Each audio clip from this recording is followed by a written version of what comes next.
आदरणीय दर्शकवृन्द नमस्कार। परिसंवाद कार्यक्रममा म सन्तोष न्यौपाने यहाँहरूलाई हार्दिक स्वागत गर्दछु। आज हामीले लोकसेवा आयोगको 72औं स्थापना दिवसको अवसर पारेर यो कार्यक्रममा हामीले 3 जना अतिथिहरू निम्ताइसकेका छौँ। खास गरी निजामती सेवामा प्रवेशको एउटा बाटो लोकसेवा आयोग हो। खास गरी लोकसेवा आयोगमा निजामती क्षेत्र लगायतका अन्य संस्थानहरूमा पनि अहिले लोकसेवा आयोगको कारणले गर्दाखेरि हरेक तबकाका चाहे हिमाल चाहे पहाड चाहे तराई र समावेशी सिद्धान्तको आधारमा पनि जो व्यक्ति सक्षम छ त्यसले लिखित या र अन्तर्वार्ता परीक्षामा सामेल भइसकेपछि एउटा गरिबको छोरा छोरीले पनि एउटा माध्यम बन्ने जागिर खाने माध्यम बनेको छ लोकसेवा आयोग। यसको हामी स्थापना दिवस मनाइरहँदा लोकसेवा आयोगका काम कारबाही, यसका चुनौतीहरू, यसले गरेका प्रगतिहरू लगायतका विविध विषयमा आज हामी यो कार्यक्रममा कुराकानी गर्नेछौँ। हामीसँग हुनुहुन्छ 3 जना अतिथिहरू हुनुहुन्छ। एकजना लोकसेवा आयोगका अध्यक्ष हुनुहुन्छ माधव रेग्मी, त्यसै गरी हामीसँग पूर्व अध्यक्ष तीर्थमान शाक्य हुनुहुन्छ, त्यसै गरी हामीसँग प्राध्यापक डाक्टर श्रीकृष्ण श्रेष्ठ हुनुहुन्छ।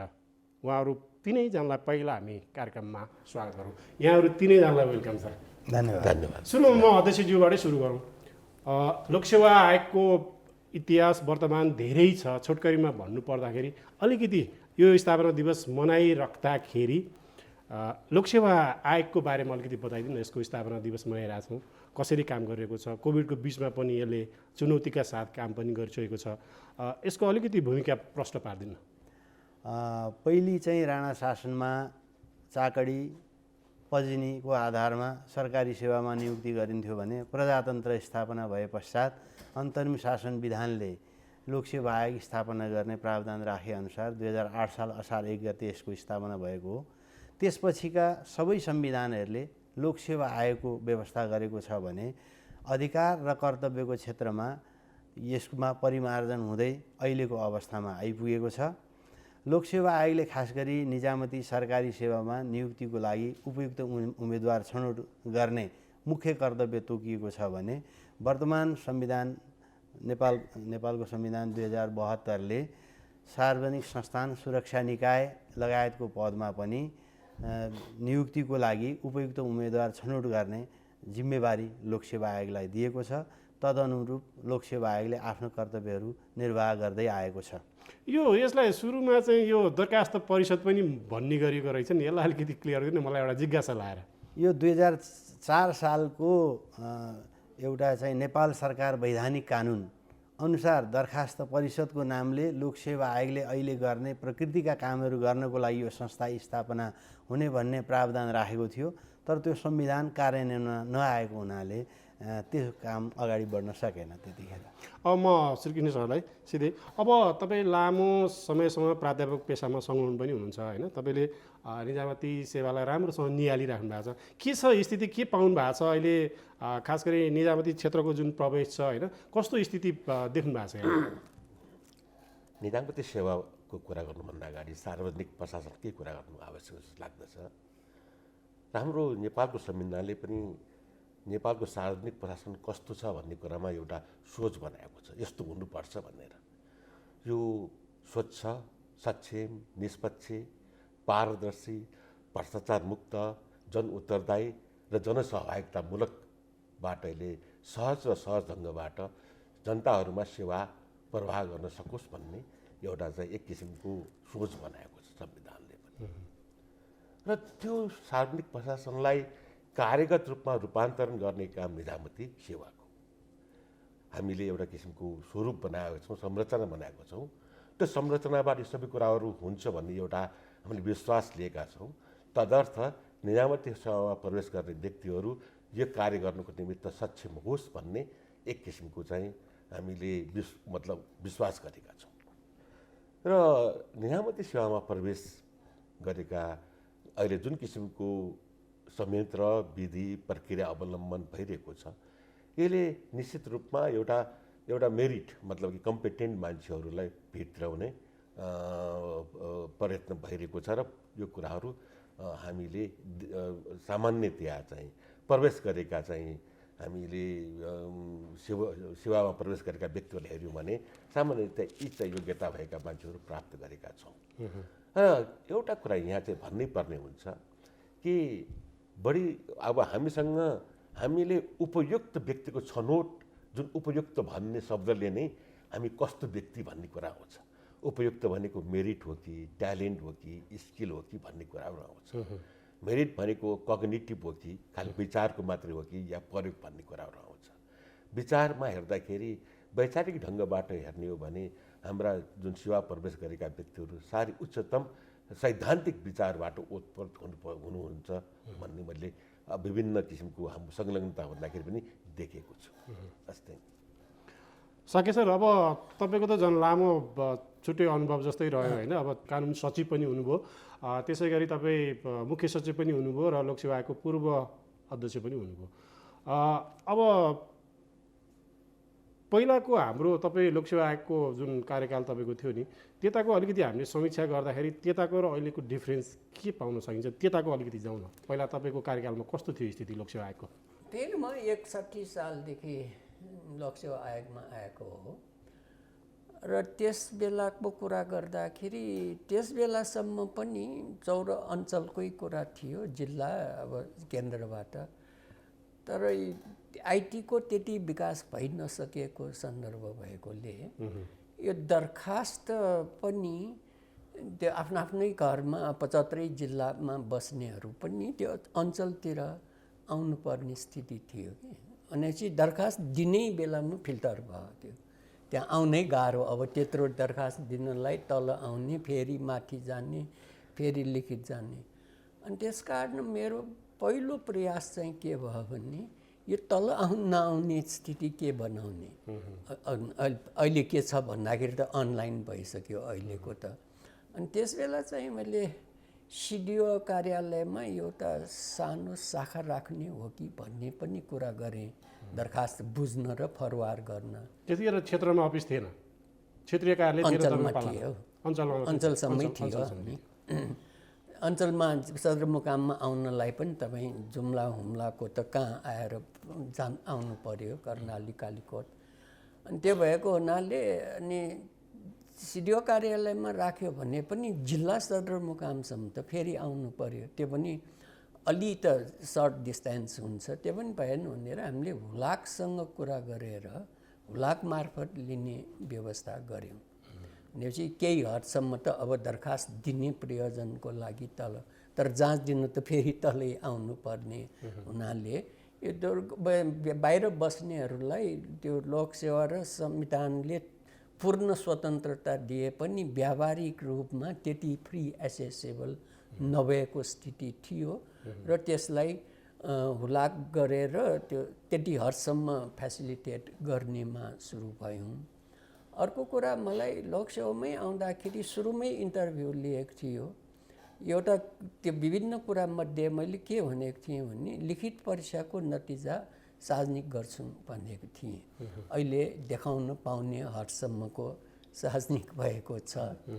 अर्को एउटा कुरा मैले त्यस बेला कुरा गरेको, यो नेपाली भाषाको कारणबाट विभिन्न अरू पनि कारण होला, नेटवर्क नभएको उनीहरू जागिर खानेहरूको पनि नेटवर्क छ। यो सुरुदेखि जागिर खानेहरूको परिवार त्यो वंश जम्मै जागिरीतिर राखेको छ र उहाँहरूको राम्रै नेटवर्क छ। त्यो इन्फर्मेसन अनलाइन वा पत्रिका नआए पनि आफ्नै नातागोताको हिसाबले पनि त्यो इन्फर्मेसन हुन्छ। अन्यथा त त्यस बेला पनि वार्षिकै कार्यक्रम पहिल्यै श्रावण 1 गते नै हालिदिन्थ्यो, वर्षभरिमा के हुन्छ, कुन विज्ञापन हुन्छ, कहिले हुन्छ, इन्टरभ्यू लिखित परीक्षा समेतको वार्षिक प्रतिवेदन नै त्यहाँ राखिदिन्थ्यो। त्यहाँ राखे पनि अब अनलाइन नभएपछि धेरैलाई गाह्रो हुन्छ। तर राखे पनि नराखे पनि त्यो नेटवर्कभित्रको फ्यामिलीहरूलाई चाहिँ एकअर्काको चिन्ने जानेको हिसाबले लोकसेवा के छ भने कसैले बुझ्छ, त्यसरी आउँथ्यो। र त्यसरी आउनेमा त्यो नेटवर्क नभएका र प्राइभेट सेक्टरमा पर्नेहरूले लोकसेवा इन्ट्री गरेको देखिराखेको थिएन। अहिलेको सिचुएसन उहाँ अध्यक्षज्यूलाई थाहा होला, अहिले पनि धेरै बाहिरै गइराखेको छ। त्यसरी नआएर हाम्रो चाहिँ सार्वजनिक सरकारी सामुदायिक वा सार्वजनिक कलेज यता पढेका मातृहरू इन्ट्री भइराखेको, त्यसमा पनि इन्फर्मेसन भएकोहरूमा। अनि त्यसपछि हामीले पाठ्यक्रममा पनि केही सुधार गर्ने र यो कमसेकम यो वस्तुगत कुराहरू चाहिँ OMR भन्छ के अरे त्यो मेसिन ल्याउने भनेर कुरा गरेर एक प्याकेज त मैले इन्डियन एम्बेसीसँग पनि कुरा गरेको थिएँ। त्यहाँबाट भएन र मेरो त्यस बेलाकोमा चाहिँ जापानसँग कोटेसन लिने र केसम्म काम भयो, तर मेरो पालोसम्ममा 65सम्म भएन, तर उहाँहरूले 69देखि त्यो पनि लागू गर्यो। र अहिले अनलाकीबाट चलाएको सिस्टमलाई उहाँहरूले 71देखि 71 सालदेखि अनलाइनमै ल्याएछ। जुन परिकल्पना मैले गरेको थिएँ त्यो बेला अहिले सबै कुरा नै आयो। र जहाँसम्म संस्थान त्यही बेला यो सुरक्षा र सार्वजनिक संस्थाको पनि कुरा गर्थ्यो र यो सिद्धान्तको बनाउने कुरा पनि थियो। हुन त त्यो 40मा पनि थियो, त्यो प्रायोजित गर्यो, पछि चाहिँ आफैले हेऱ्यो बनाएर। त्यस बेला नेपाल सरकारका मन्त्रीहरूले पनि यो सुरक्षाको पनि सबै तपाईँहरूले लिइदिनुहोस् न, हामीलाई अति गाह्रो भयो भनेको थियो। अनि मैले त यो सबै लिने हो भने त लोकसेवाको इन्स्टिट्युसनल स्ट्रेन्थ पनि बढाउनु पर्यो, त्यो नबढाइकन तपाईँहरूले दिन मात्रै दियो भने त झन् गाह्रो हुन्छ भनेर भनेको र मैले लिन आनकानी गरेकै थिएँ। र त्यसपछि संविधानले नि ल्याएर राखिदियो अहिले सबै कुरा। हुन्छ, हामी फेरि आउँला।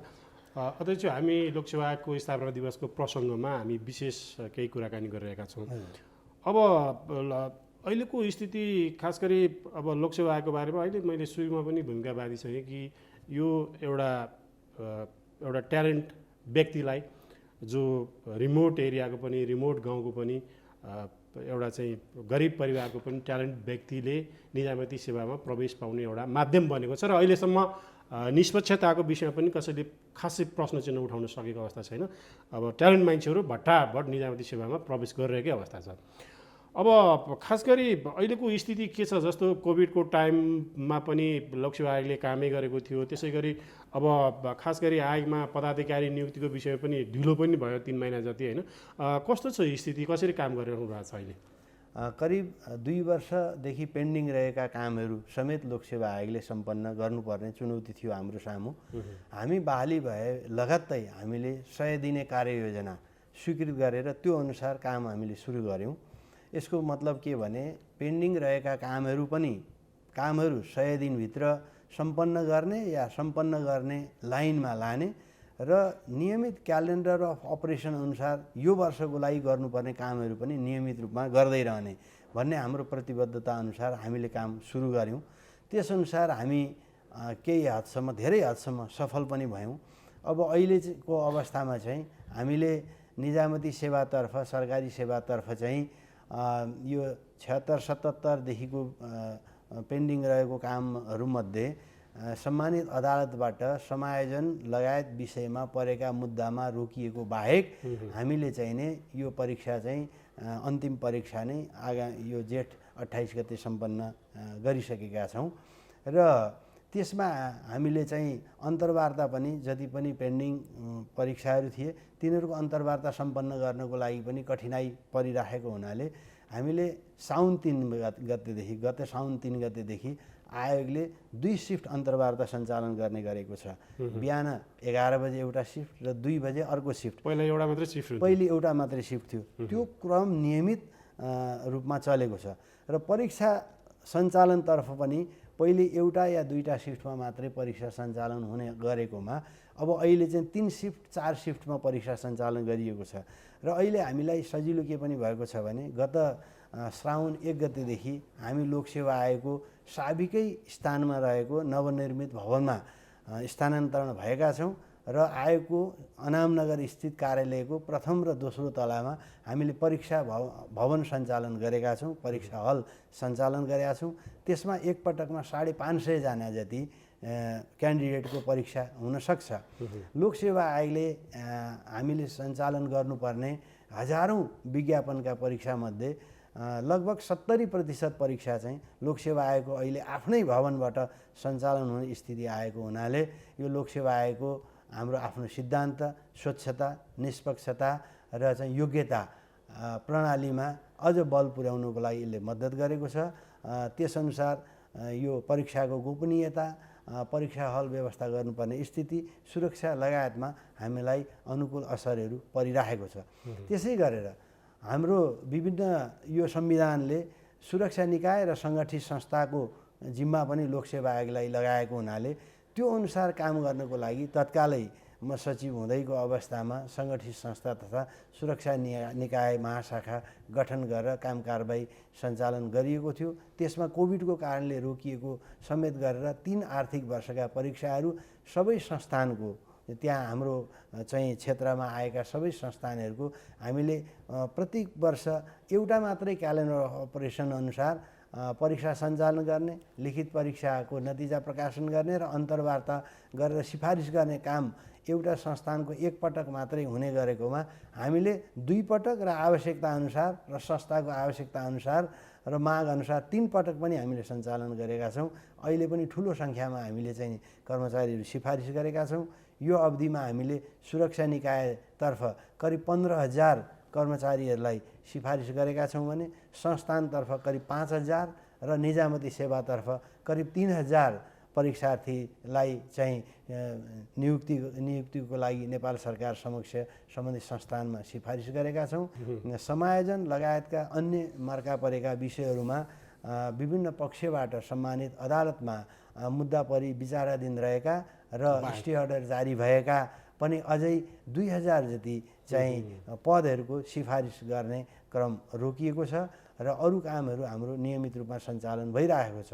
त्यसका अतिरिक्त विभिन्न विश्वविद्यालयहरूको सेवा आयोगमा लोकसेवा आयोगको सदस्य पनि संलग्नता रहने सम्बन्धित विश्वविद्यालय ऐनको प्रावधान अनुसार लोकसेवा आयोग त्यहाँ चाहिँ को सदस्य त्यहाँ पदपूर्ति यो सेवा आयोगको सदस्य हुनुहुन्छ र हामीले ती विश्वविद्यालयका परीक्षाहरू पनि लोकसेवा आयोगको सदस्यको त्यहाँ संलग्न भएको कारणले लोकसेवा आयोगको सिद्धान्त बमोजिम ती परीक्षाहरू पनि सञ्चालन गरेका छौँ र अहिलेसम्म हामीले 2-3वटा विश्वविद्यालयको विज्ञापन गरेर सिफारिस पनि गरिसकेका छौँ भने 3-4 वटा विश्वविद्यालयहरूको चाहिँ पाइपलाइनमा रहेको छ र ती काम पनि हामीले सम्पन्न गरिराखेका छौँ।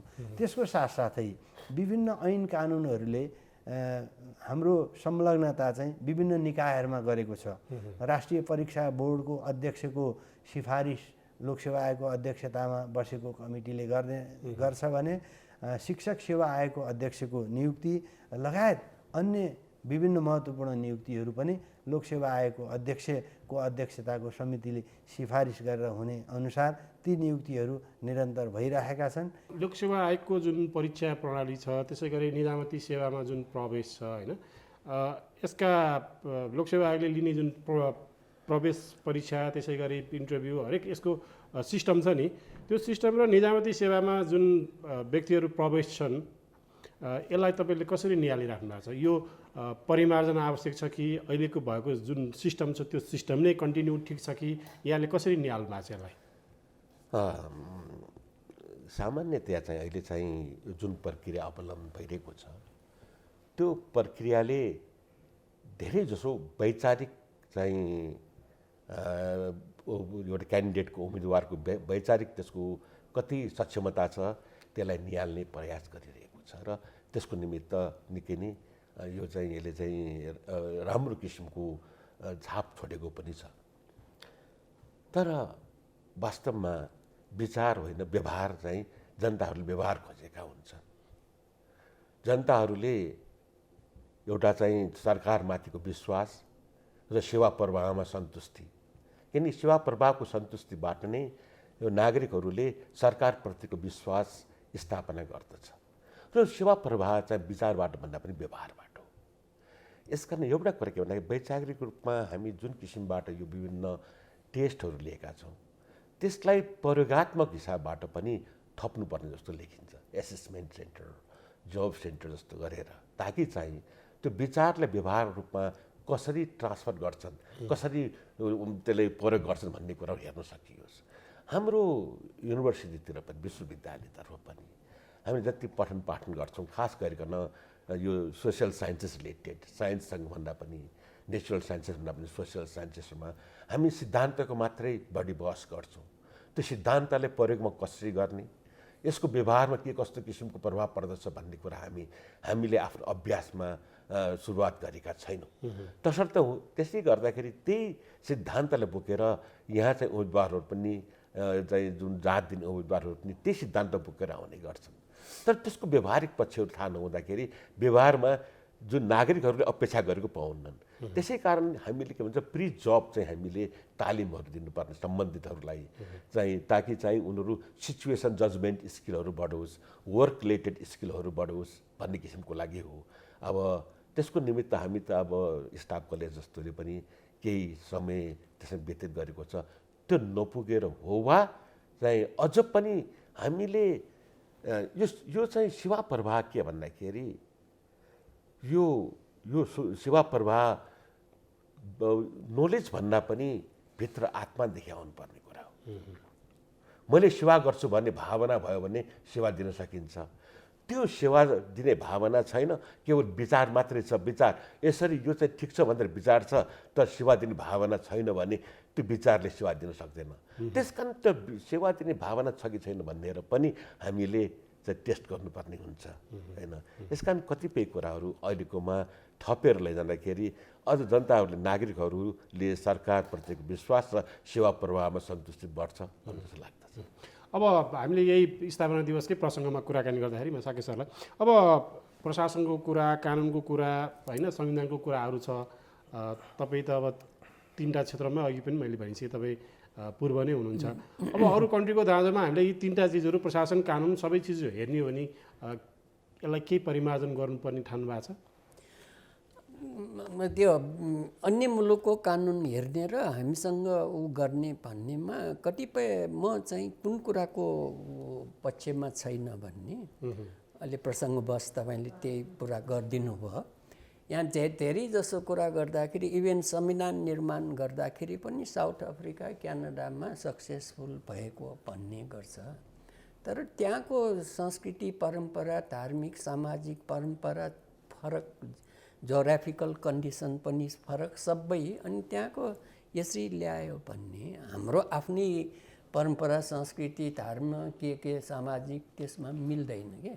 त्यसकारण मुख्य कुरा त स्वतन्त्रता कुनै धारले रहित र मेरिटलाई छान्ने, निष्पक्ष भएर छान्ने त्यो कुरा चाहिँ व्यवस्था हुनु पर्यो कानुनले। हामीले अहिले भएको संविधान र प्रचलित कानुनले निजामती सेवा र अन्य विभिन्न सेवाका ऐन नियमहरू जो यो भर्ना सरुवा बरुवासँग सम्बन्धित छ त्यो कुरालाई त्यो राम्रैसँग आइराखेको छ कि कुनै नियन्त्रित त्यस्तो खालको छैन। यसलाई राम्रै व्यवस्थित ढङ्गले नै समयानुकूल आइराखेकै छ र यही अनुसार काम पनि भइराखेको छ।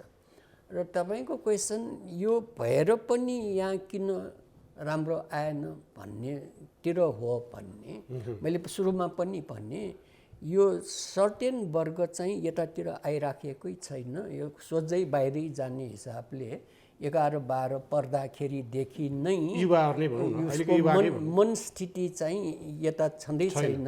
यो 11-12मा प्रवेश गर्दाखेरि नै उसले कुन चाहिँ देश छानिराखेको हुन्छ, उसको भित्री मनमा यतातिर आउने नै छैन।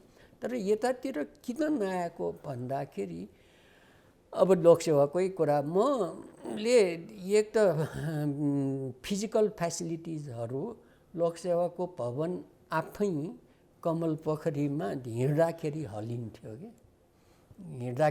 कि अनि प्रत्येक दराज माथि पोकाहरू राखेको कि त्यो फाइलको सबै अफिसमा थियो। अनि मैले एकजनालाई यो चाहिँ हटाइदिउँ, जसरी हटाउनुहोस् तर दराज माथि पोकाहरू चाहिँ म हेर्दैन, दराज किन्ने हो कि के गर्ने हो, ठाउँ बनाउने, यो चाहिँ हटाउने भने। अनि त्यो घर बनाउने उसमा पनि हामीले त्यस बेला घर बनाउँदाखेरि पनि अहिले अध्यक्षज्यूले भन्यो अनि त्यसको ठिक उल्टा भएको छ। मैले त्यो उता त्यो अहिले मालेका परिक्षेत्र ऊ भएको ठाउँमा त्यहाँ घर बनाउँदाखेरि यता कमल पोखरी छोडेर जाँदाखेरि कमल पोखरीमा ठुलो हल बनाउने र जाँच पनि गर्ने कम्प्लेक्स जस्तो, अनि त्यहाँ केही गेस्ट हाउस पनि बनाउने र अनि क्वेसन निर्माता र लिखित परीक्षा जाँच कपी जाँच्नेहरूलाई पनि त्यहाँ यो बस्न र पाउने हिसाबले नै त्यहाँ गर्ने भनेको थियो। अहिले ठिक त्यसरी नै हुन आइराखेको छ। त्यो कमल पोखरीमा नभएर त्यो उता भइराखेको छ, कमल पोखरीमा अफिसको कुरा आइराखेको छ। अनि त्यस बेला के थियो भने त्यो दरखास्त दर्ता गरेपछि त्यसको रिसिप्ट दिन्छ नि, रिसिप्टै बोकेर परीक्षा हलमा आउनुपर्ने त्यो क्यान्डिडेट उम्मेदवार हो भनेर। अनि मैले त्यो बन्द हडताल भइरहने हुनाले अहिले लगाउने चुन्याउने छ नि, उसको फोटोसहित भएको आइडेन्टिटी कार्ड चुन्याएर आउने लोकसेवाकै स्टाफलाई पनि परीक्षा हलमा पहिले अहिले उहाँले भने जस्तो सबै 70% त्यहीँ भित्र हुने होइन, पहिले त जम्मै बाहिर हुने, अनि अरू विद्यालयहरूमा बिहान कता गरेर विभिन्न विद्यालयहरूमा गर्न जानुपर्ने परीक्षा पनि। त्यो भएको हुनाले त्यो परीक्षार्थीलाई पनि आइडेन्टिटी कार्ड अनि त्यो स्टाफलाई पनि आइडेन्टिटी कार्ड दिँदाखेरि त्यस बेलाका बन्द हडतालकर्ताहरूले पनि लोकसेवाको त्यो देखिसकेपछि बन्दमा पनि उहाँहरूले नि एस्कर्ट विश्वसनीयता त्यति रहेछ उनीहरूलाई पनि गरेर पुर्याइदिएको थियो। त्यस बेला लोकसेवा आयोगको कुनै पनि अन्तर्वार्ता बन्द भएन। त्यहाँ जेसुकै भइराखेको भएछ कहाँ जाने, लोकसेवाको अन्तर्वार्तामा जाने, अझ उनीहरूले नि पुर्याइदिएको पनि छ। त्यो बन्द हडतालकर्ताहरूले यति राम्रो कोअपरेसन आशा गरेको मात्रै हो, नमाग्दै नै पाएको अवस्थामा थियो। त्यो धेरै राम्रो कुरा भयो, घर नबने पनि। तैपनि अरू किन आएन त्यत्रो आस्था भएर भन्दाखेरि मैले उहाँको त 3 महिना लोकसेवै खाली भयो, मेरो पालामा म एक्लै 4 महिना बिताएँ कि।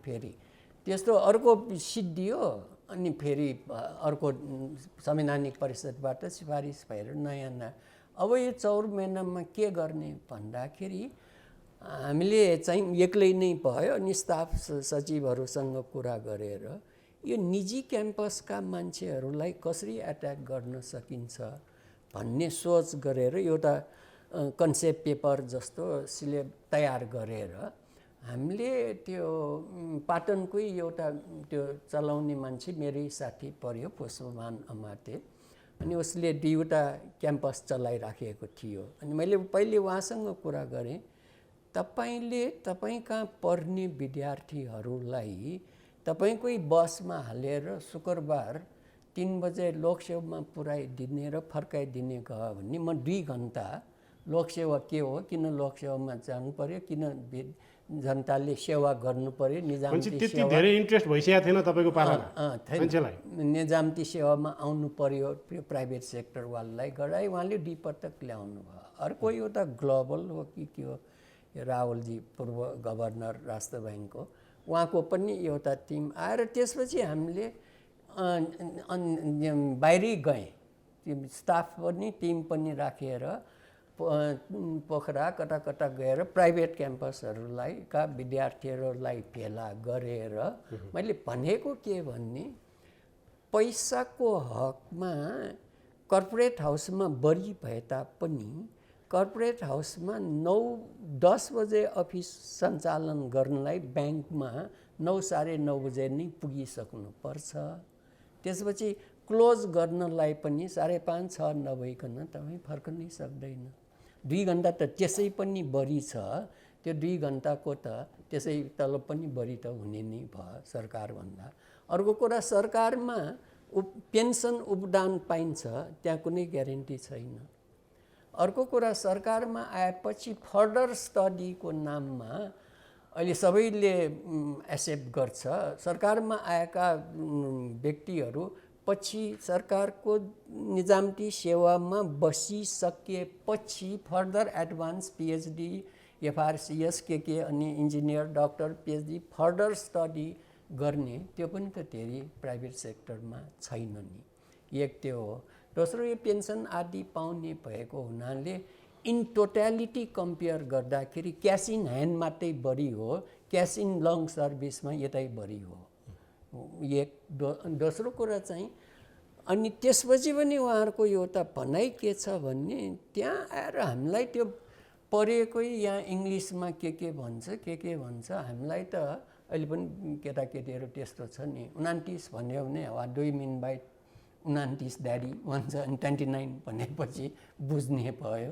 अनि उहाँहरू पनि त्यस्तो के त्यो भाषै गाह्रो त्यहाँ के त्यो नेपालीमा लेख्ने प्रयास गर्यो भन्ने पनि ह्रस्व दीर्घ के हामी त त्यसै खरम हुन्छ त्यहाँ किन आउने भन्दाखेरि केही हदसम्म मैले त्यस बेला इङ्ग्लिस भाषामा पनि लेख्न दिने हो कि भन्ने पनि कुरा उठाएको थिएँ, तर त्यसलाई मैले गर्न सकेन। अहिले त्यो विषयमा के छ उहाँहरूलाई थाहा होला। अध्यक्ष, अब जस्तो लोकसेवा आयोगमा हामीले जस्तो लोकसेवा आयोग गठन भयो, यसको काम कर्तव्य अधिकार एउटा पार्ट छ होइन। अनि अब लोकसेवा आयोगको जस्तो हामी सङ्घीय संरचनामा गइसकेपछि विभिन्न चाहिँ हाम्रो प्रदेशमा पनि शाखा अफिसहरू पनि खुले होइन। र अब अहिले जस्तो भन्नुपर्दा कतिपय ऐन कानुनहरू सरकारले परिमार्जन गरिदियो भने अझ लोकसेवा आयोगलाई अहिले भएका काम कारबाही जति गरिरहेको छ अझ फ्लेक्सिबल हुन्छ कि के लाग्छ यहाँलाई? अब जस्तो सङ्घीय संरचना गइसकेपछि प्रदेशमा कार्यालयहरू पनि छन्, त्यहाँका विभिन्न खालका टिका टिप्पणीहरू पनि आउने गरेका छन्। अब यो कति फ्लेक्सिबल छ? हुन त हामी संविधानकै अगाडि बढेका होला, कतिपय गुनासोहरू आउँछन्, त्यहाँ प्रदेश सरकारले अलिकति बढी हस्तक्षेप गरे हो कि भन्ने कुराहरू पनि आउँछ बेला बेलामा होइन। यसलाई अलिकति क्लियर गरिदिनु न। लोकसेवा आयोग संवैधानिक अङ्ग हो।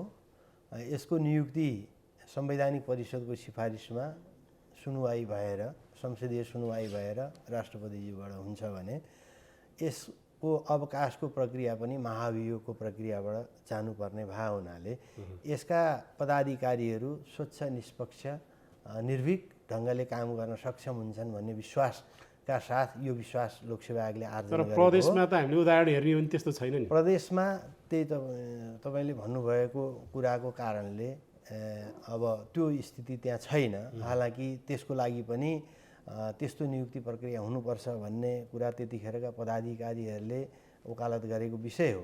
अब अहिले हरेक प्रदेशमा प्रदेश लोकसेवा आयोग गठन भइसकेका छन्। तिनीहरूले सामान्य ढङ्गले कामहरू सुरु गरेका छन्। प्रदेश लोकसेवा आयोगको कार्यक्षेत्रभित्रका विषयमा प्रदेश सरकारले कानुन बनाएर व्यवस्था गरेको छ। नेपालको संविधानको धारा 244मा पनि प्रदेश लोकसेवा आयोगको आधार र मापदण्ड चाहिँ केन्द्रीय संसदले होइन संसदले आधार र मापदण्ड तय गर्ने भनेको छ। त्यही अनुसार प्रदेश लोकसेवा आयोग आधार र मापदण्ड ऐन 2075 अनुसार आधार र मापदण्ड तय भएको छ। सो अनुसार प्रदेश लोकसेवा आयोगहरू गठन भएका छन्। हालाकि केही चाहिने ती आधार र मापदण्डमा केही चाहिँ प्रदेश लोकसेवा आयोगमा सामान्य तलमाथि पनि भएको छ। तैपनि सामान्य ढङ्गले तिनीहरूले काम गरेका छन्। तर लोकसेवा आयोगको यो 72 वर्षको इतिहासमा जति चाहिँ यहाँ सिस्टम डेभलप भएको छ, निष्पक्षता, स्वच्छता, द्विअन्धता, असंलग्नता लगायतका दोहोरो परीक्षण र केन्द्रमा जुन किसिमको दक्ष विज्ञहरूको उपस्थिति हुन्छ, उनीहरूको दक्षता, चेक एन्ड ब्यालेन्स, गोप्यता लगायतका कुराहरू जति छन् त्यो प्रदेशमा चाहिँ त्यो अनुसारको बन्दोबस्त चाहिँ भइराखेको हुनलाई निकै कठिनाई र चुनौतीपूर्ण छ। र प्रदेश लोकसेवा आयोगले गरेका काम कारबाहीहरूको जस अबजस पनि केन्द्रले लिनुपर्ने, केन्द्रमा जाने स्थिति चाहिँ छ। तर संविधान बमोजिम यो लोकसेवा आयोग र प्रदेश लोकसेवा आयोगको डाइरेक्ट कनेक्सन चाहिँ हुने स्थिति चाहिँ त्यति देखिएको छैन। त्यसो भएको हुनाले यो केन्द्रीय लोकसेवा आयोगसँग चाहिँ समन्वय सहकार्य गर्नेछ भनेर ऐनमा लेखिएको छ। तर व्यवहारमा भएको छैन। व्यवहारमा त्यो गर्नको लागि हामीले प्रयत्न गरेका छौँ। र अघि तीर्थमान सर र श्रीकृष्ण सरले भन्नुभएका विषयहरूको बारेमा कुरा गर्दा हामीले वास्तवमा चाहिँ नि ट्यालेन्ट हन्टिङ गर्ने काम गऱ्यौँ। जो प्रतिस्पर्धामा आउँछन् हाम्रो पाठ्यक्रम अनुसार, यो पाठ्यक्रम पनि हामीले आफूले बनाएको मात्रै होइन, त्यसमा चाहिने सम्बद्ध निकाय को संलग्नता रहन्छ, विश्वविद्यालयको सेवा समूह सञ्चालन गर्ने मन्त्रालयको, र त्यसको पनि आफ्नो इतिहास छ। विभिन्न मितिमा परिमार्जन भएर आएका छन् ती पाठ्यक्रमहरू। त्यो अनुसार हामीले चाहिने गरेका छौँ। परीक्षा पद्धति र पाठ्यक्रममा पनि समयअनुसार परिमार्जन गरिएको छ। परीक्षा पद्धतिमा पनि हामीले चाहिँ अब अघि श्री कृष्ण सरले भन्नुभयो जस्तो कर्मचारी त राम्रा भनेका कर्मचारी त नियुक्ति त गरियो, सिफारिस त गरियो, तर गएर काम गर्दा चाहिँ त्यो अनुसार उनीहरूले पर्फर्मेन्स गरे कि गरेनन् भन्नको लागि हामीले एउटा एसेसमेन्ट सेन्टर मेथोडोलोजी भन्ने इन्ट्रोड्युस गरेर त्यहाँ चाहिँ विभिन्न पदका अधिकारी या कर्मचारीहरूको यो तिनीहरूको चाहिने ट्रेटहरू के हुनसक्छ, जस्तो चाहिने respect for diversity, decision making, planning, organizing लगायतका विषयमा पहिले नै हामीले चाहिँ त्यो चाहिँ स्थापित मान्यता अनुसार टेस्ट गरेर हामीले सिफारिस गर्ने गरेका छौँ। अब अहिले एसेसमेन्ट सेन्टर मेथोडोलोजी अनुसार सहसचिव स्तरमा केस स्टडी र मामला प्रस्तुतिकरण को चाहिँ कार्यक्रम राखिएको छ भने 50 पूर्णाङ्कको, त्यसै गरेर उपसचिव स्तरमा इन बास्केट एक्सर्साइज सञ्चालन गरिएको छ र शाखा अधिकृत तहमा चाहिँ हामीले समूहगत छलफलबाट लिडरलेस ग्रुप डिस्कसन भन्छ, त्योबाट चाहिँ हामीले चाहिँ त्यसको केही न केही गुणहरू मापन गरेर त्यसको मूल्याङ्कन समेतलाई जोडेर सिफारिस गर्ने गरेका छौँ। समयक्रममा हामीले चाहिँ परीक्षा पद्धति, पाठ्यक्रम, परीक्षण पद्धतिहरू पनि परिमार्जन गरेका छौँ। अब अहिले लोकसेवा निजामतीतर्फ शाखा अधिकृत वा सोभन्दा माथिका सबै पदको उत्तर पुस्तिकाको परीक्षण लोकसेवा आयोगकै भवनमा आएर परीक्षण गर्नुपर्छ। पहिले जस्तो त्यो चाहिँ एन्सर सिट चाहिँ लिएर जान मिल्दैन भने संस्थानतर्फ पनि हामी आइसकेपछि 9 त द्वितीय श्रेणी वा सोभन्दा माथिको पदको पनि उत्तर पुस्तिकाको परीक्षण हामीले गर्ने गरेका छौँ। निजामतीतर्फ सेकेन्ड क्लास र फर्स्ट क्लासको चाहिँ दोहोरो उत्तर पुस्तिका परीक्षण भएर त्यसको चाहिँ मूल्याङ्कन गरिन्छ भने संस्थानतर्फ पनि त्योभन्दा माथि हामीले दोहोरो उत्तर पुस्तिका परीक्षण गर्नेतर्फ हामीले सोचहरू राखेका छौँ। त्यसको साथसाथै अब अहिले विभिन्न सार्वजनिक संस्थानहरूको गुनासो के आइरहेको छ भने साना साना संस्थानहरूले पनि पदपूर्ति गर्नको लागि हाम्रा लोकसेवा आयोगका स्थापित मान्यताहरूलाई हामीले कम्प्रोमाइज नगरिकन सिफारिस गर्ने भएको हुनाले अलिकति खर्चिलो भयो र चाहिँ अलि लामो पनि समय लाग्यो। हामीले त तत्काल पदपूर्ति गर्नुपर्ने हुन्छ। निजी क्षेत्रसँग हामीले चाहिँ प्रतिस्पर्धा गरेर अगाडि बढ्नुपर्ने हुन्छ।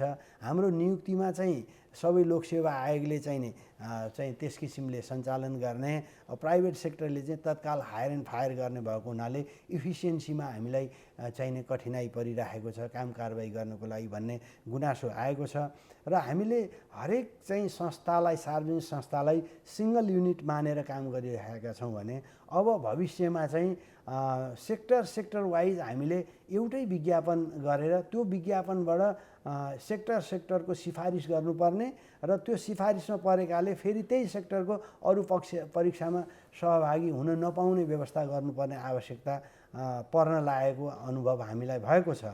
अन्यथा के हुन्छ भने अब अलि राम्रा सार्वजनिक संस्थानहरू नेपाल राष्ट्र ब्याङ्क लगायतको संस्थानमा चाहिँ परीक्षाहरू दिए कर्मचारी यता नियुक्ति भएको हुन्छ कुनै सार्वजनिक संस्थामा, त्योभन्दा उम्दा राम्रो संस्थामा परीक्षाको लागि दिनरात ऊ खटिरहेको हुन्छ भने उसले काम कसरी गर्छ? त्यसो भएको हुनाले अब ब्याङ्किङ सेक्टरको एउटा हुनसक्छ, अर्को युटिलिटिजको एउटा हुनसक्छ, अरू किसिमको चाहिने एउटा हुनसक्छ। त्यस्तो चाहिने गरेर अरू परीक्षाहरू चाहिँ होइन फर्स्ट पेपर चाहिँ एउटै सञ्चालन गरेर अनि दोस्रो तेस्रो पेपर चाहिँ उनीहरूको आवश्यकता अनुसार गरेर एउटै नतिजाबाट सिफारिस गरिदिएर उनीहरूले रोजेको संस्थानको आधारमा चाहिँ नियुक्ति लिएर जान सक्यो भने यो परीक्षा दोहोऱ्याइरहनु पर्ने, उनीहरूले पनि फेरि चाहिँ परीक्षा दिइरहनु पर्ने र सार्वजनिक संस्थानले पनि पटक परीक्षा लिइरहनु पर्ने र ठुलो खर्च गर्नुपर्ने अवस्था रहँदैन।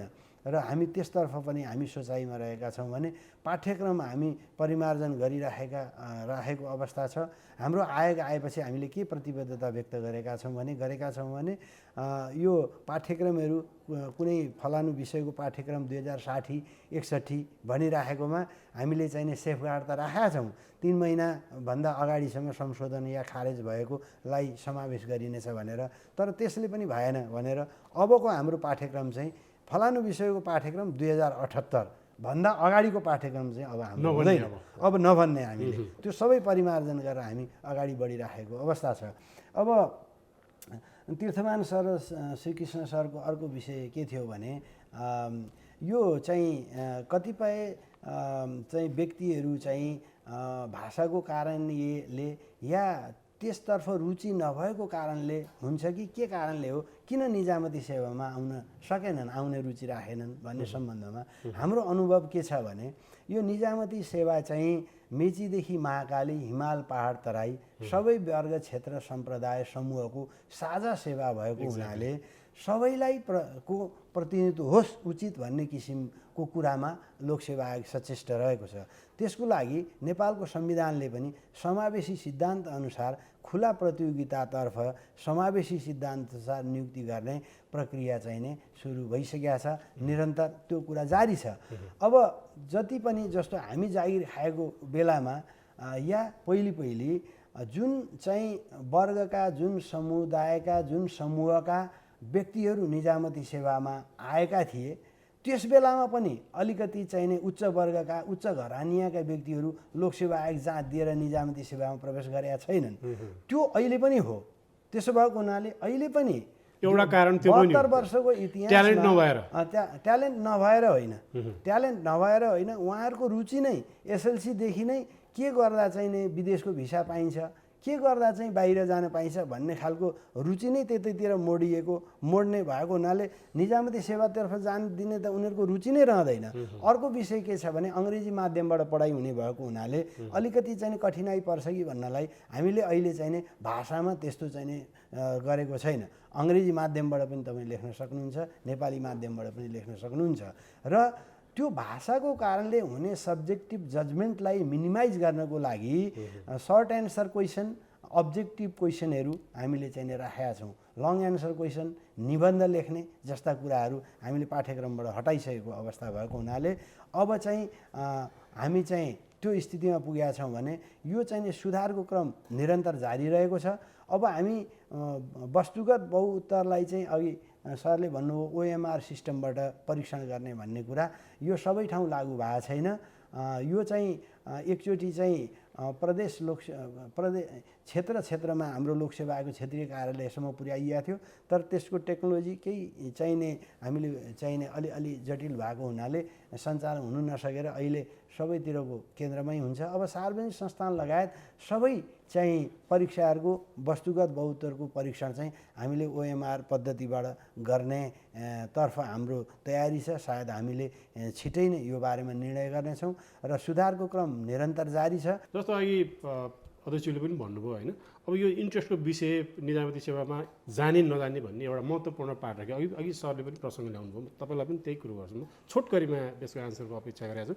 जस्तो 11-12 तपाईँको ब्याचलर अरू डिग्रीहरू हरेक खालका डिग्रीहरू हामी पढ्छौँ होइन, विद्यार्थीहरूले पढ्छन् र अब त्यो करिकुलम के लाग्छ तपाईँलाई? अब एउटा त 12 पढ्ने अहिले साकेत सरले भने जस्तै विद्यार्थीको मनस्थिति नै कुन कन्ट्रीमा गएर के पढ्ने भन्ने उसले माइन्ड मेकअप एउटा गरेको हुन्छ।